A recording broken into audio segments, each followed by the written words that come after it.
नमस्कार, मैं हूं आपके साथ अंकिता पाल। बुलेटिन की शुरुआत करते हैं। शिमला में सीएम सुखविंदर सिंह सुक्खू की तरफ से बीजेपी में शामिल हुए 6 कांग्रेस बागियों को लेकर लगातार तीखी टिप्पणियां की जा रही हैं। वहीं सीएम का भी कहना है कि 15-15 करोड़ में बागी नेता बिके हैं।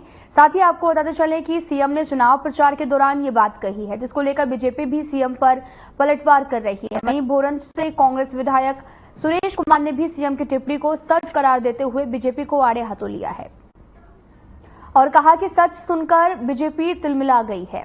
इसके साथ ही सुरेश कुमार ने यह भी कहा कि जिस तरह से हाल ही में बीजेपी की तरफ से सरकार को तोड़ने का प्रयास किया गया, उससे साफ है कि 6 कांग्रेस बागी नेताओं की खरीद फरोख्त हुई है। चुनाव का माहौल है और भारतीय जनता पार्टी भी और कांग्रेस पार्टी भी चुनावी समर में उतर चुके हैं। ऐसे में दोनों तरफ से जो हैं वो एक दूसरे के जो बातें हैं वो की जाती हैं और इसी संदर्भ में माननीय मुख्यमंत्री जी ने भी जो है भाजपा के ऊपर जो है वो कटाक्ष किया है और उसमें भारतीय जनता पार्टी को जब सच्चाई मुख्यमंत्री जी ने कही तो उनको कहीं न कहीं वो बात चुभी और वो तिलमिलाए और ऐसे तिलमिलाट में वो ऐसे मुख्यमंत्री जी के ऊपर आरोप लगा रहे हैं।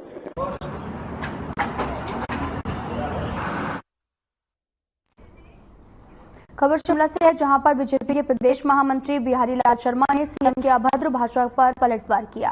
उन्होंने कहा कि सीएम सुक्खू ने जो भी ऊना और कुठेड़ में आपको बताते चले कि जनसभा के दौरान अभद्र भाषा का प्रयोग किया, वे काफी अशोभनीय भी था और भारतीय जनता पार्टी इसके लिए मानहानि का दावा करेगी। और इसके साथ ही उन्होंने ये भी कहा कि हिमाचल में जो भी लोकसभा चुनाव और विधानसभा के उपचुनाव हो रहे हैं, उनको डर से अपनी हार को देखते हुए सीएम इस तरह के बयानबाजी हताशा और निराशा में कर रहे हैं और बीजेपी इस बयान का जो है वो कड़े शब्दों में निंदा करती है। अच्छा का वातावरण है।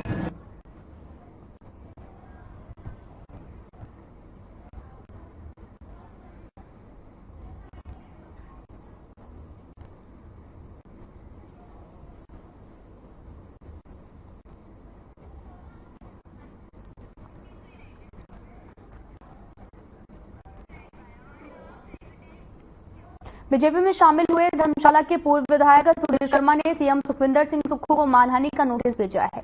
साथ ही आपको बताते चले कि सुधीर शर्मा के वकील की ओर से 5 करोड़ आपको बताते चले कि रुपए की मानहानि का नोटिस सीएम को भेजा गया और इस नोटिस के मुताबिक सीएम सुक्खू ने अपने जनसभा भाषण में बार-बार सुधीर शर्मा पर कीचड़ उछाला है। कई अपमानजनक टिप्पणियां भी की, जिसको लेकर उनकी छवि को ठेस पहुंची है। नोटिस के मुताबिक सीएम सुक्खू ने सुधीर शर्मा पर कई झूठे आरोप भी लगाए। उनका भी कहना है कि सीएम के बयान बाकायदा अखबार और टीवी चैनल से लेकर सोशल मीडिया तक भी प्रकाशित और प्रसारित हुए हैं, जिसकी भरपाई के लिए सीएम को 5 करोड़ की मानहानि का नोटिस भेजा गया है।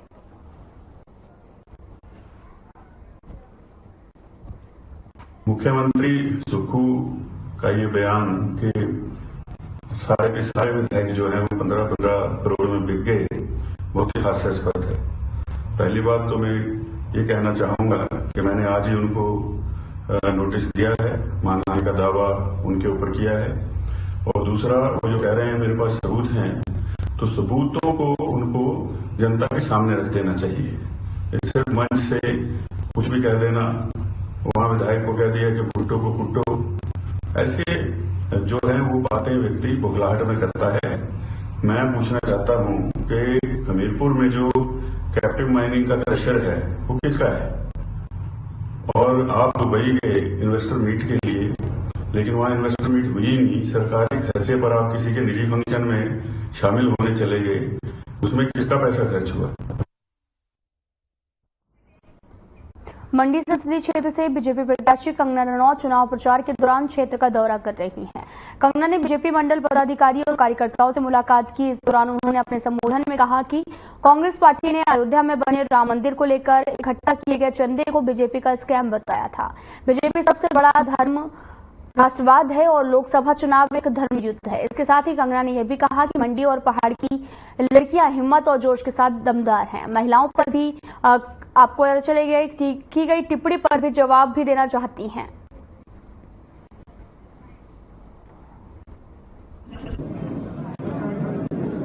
ये हमारे लिए बड़ा सौभाग्य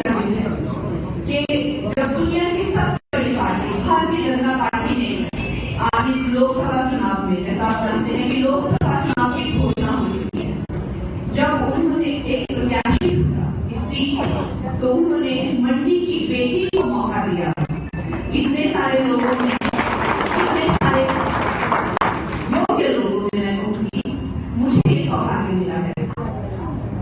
मैं सोचती हूँ ये सौभाग्य मेरा अकेले का नहीं है, इस सारी मंडी का सौभाग्य है। लेकिन दोस्तों, आप देखिए, जो हमारी ऑपोजिशन पार्टी है, कांग्रेस पार्टी, उनकी क्या धारणा है, उनकी क्या बातें हैं। उन लोगों को ये रास्ता नहीं आया कि एक बेटी एक छोटे से गांव से, धामना जैसे गांव से आने वाली छोटी सी बेटी, जिसको कभी इंग्लिश नहीं आती थी, जिसको कभी शहरी तौर तरीके नहीं आते थे, जिसको हमने इंडस्ट्री से भी भगाने की कोशिश की, उस पर केस किए, जेल में डालने की कोशिश की, उसका घर तोड़ दिया। और जब उन्होंने सोचा कि ये पूरी तरह से अब टूट चुकी है, खत्म हो चुकी है, तो उसको ये कैसा मौका मिल गया। उनके पेट में बहुत जलन हुई। जिन्होंने दिन से छाती पर मूंग दलते, छाती पर मूंग दल के दिन आएगा, तो इतनी ज्यादा उन्हें कष्ट हुआ। और उन्होंने कितनी भद्दी बातें, कितनी अश्लील टिप्पणी मंडी के बारे में और मंडी की महिलाओं के बारे में।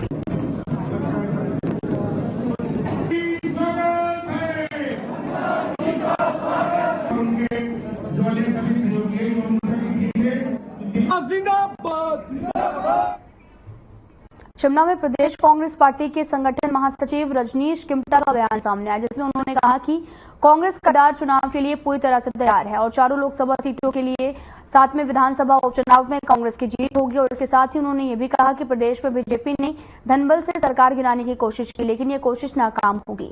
कांग्रेस की सरकार पूरी तरह से स्थिर है और विधानसभा में कांग्रेस के पास 34 विधायक हैं।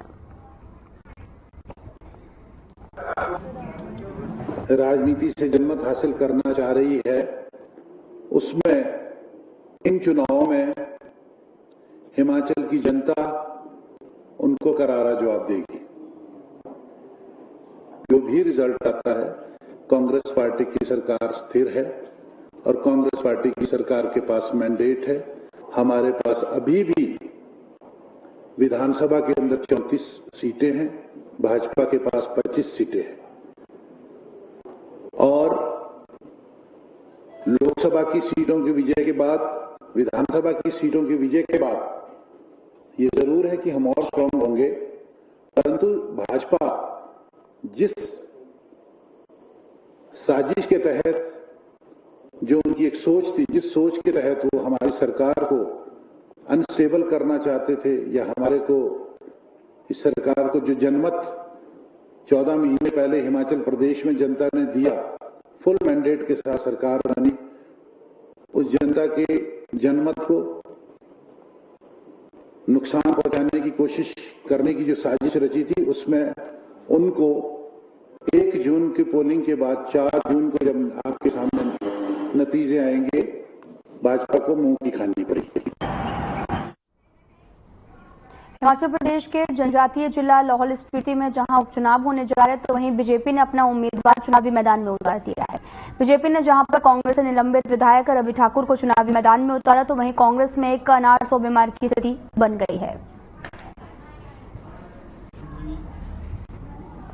पार्टी के प्रति हमारे सदा से समर्पण रहा है और इतने लंबे कार्यकाल से कार्य कर रहे हैं, तो मैं समझता हूं कि अब मेरी भी दावेदारी बनती है। इसलिए मैं लाहौल के उपचुनावों में उतरना चाहता हूं और प्रदेश का, देश के, हमारे क्षेत्र के लोगों का यदि आशीर्वाद रहा तो उनकी सेवाएं करने का हम पूरा प्रयत्न करेंगे। जहां तक आपने रामलाल मार्कंडे जी की बात की, तो मैं आपको बता देना चाहता हूं कि रामलाल मार्कंडे जी जो कभी कांग्रेस के ही हमारे यूथ के जनरल सेक्रेटरी हुआ करते थे स्टेट के, और जब उन्हें मौका मिला तो उन्होंने जीविका में पंडित सुखराम जी के पार्टी की तरफ से चुनाव लड़ा, जिसमें पंडित जी ने उनकी हर तरह से मदद की, आर्थिक मदद भी, हर तरह से मदद की। मगर समय आने पर उन्होंने पंडित सुखराम जी को भी धोखा दिया। गरीब लोग शिमला में घटे देवदार के पेड़ों पर चिंता जताते हुए आपको बता दें कि वन विभाग के पूर्व प्रधान मुख्य संरक्षक वीपी मोहन ने प्रधानमंत्री से अपील की कि उसमें उन्होंने कहा कि शिमला डेवलपमेंट प्लान पर संज्ञान लें और वर्तमान में शिमला में चल रहे स्मार्ट सिटी के कामों पर तुरंत रोक लगाएं।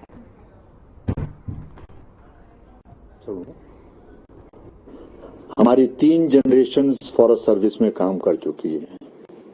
मेरे ग्रैंडफादर, मेरे फादर और मैं 1995 में रिटायर हो गया था as head of the forest department.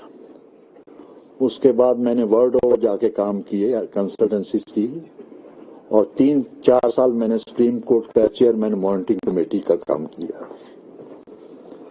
तो आज मैं क्यों आया आपके सामने?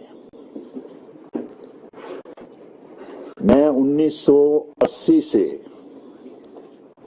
शिमला में रोज वॉक करता हूं देवदार फॉरेस्ट के बीच में, और मुझे देख के मेरी ग्रैंड डॉटर जो साथ आई हुई है वो मेरे से ज्यादा वॉक कर रही है। तो पिछले 2 साल से मुझे ये फिक्र पड़ गई है कि मैं अब वॉक कहां करूंगा अपनी वॉक। शिमला नगर निगम के महापौर सुरेंद्र चौहान और उप महापौर उमा कौशल ने शहर में चल रहे कार्यों का जायजा लिया। इस दौरान महापौर ने संजौली कॉलेज में बने 28 लाख से स्मार्ट सिटी के तहत बने शौचालय की सुविधा को जल्द लोगों को देने के निर्देश दिए हैं।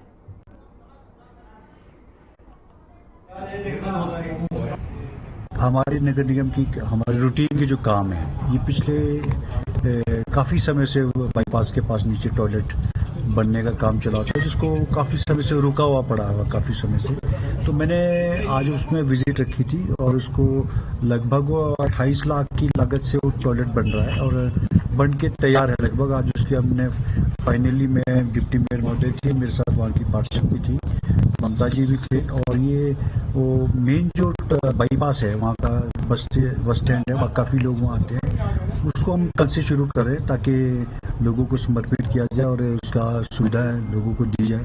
ये सच्चाई है कि इसका लगभग जो मैंने पूछा अभी 7-8 साल से ये कोई किराया भी नहीं आ रहा है और ये लीज भी इसकी खत्म है, और इसको मैंने अधिकारी को कहा है कि आप इसमें इसका फाइनल नोटिस देकर के इसके लीज को खत्म करके, ताकि हम इसमें कोई ऐसा काम कर सके जो पब्लिक इंटरेस्ट में हो, चाहे वो लैब के थ्रू में। हमारे पार्षद का भी कोई सुझाव है, मनोनीत पार्षद का भी सुझाव है, और सभी लोगों के जितने हमारे क्योंकि ये वार्ड 2 है, उनका सबसे संयुक्त रूप से मैं पूछूं कि लैब ताकि लोगों को टेस्टिंग की सुविधा मिल सके। हम अप्रैल से वैसे भी अप्रैल या मई से शुरू करने जा रहे हैं एक टेस्टिंग का काम भी।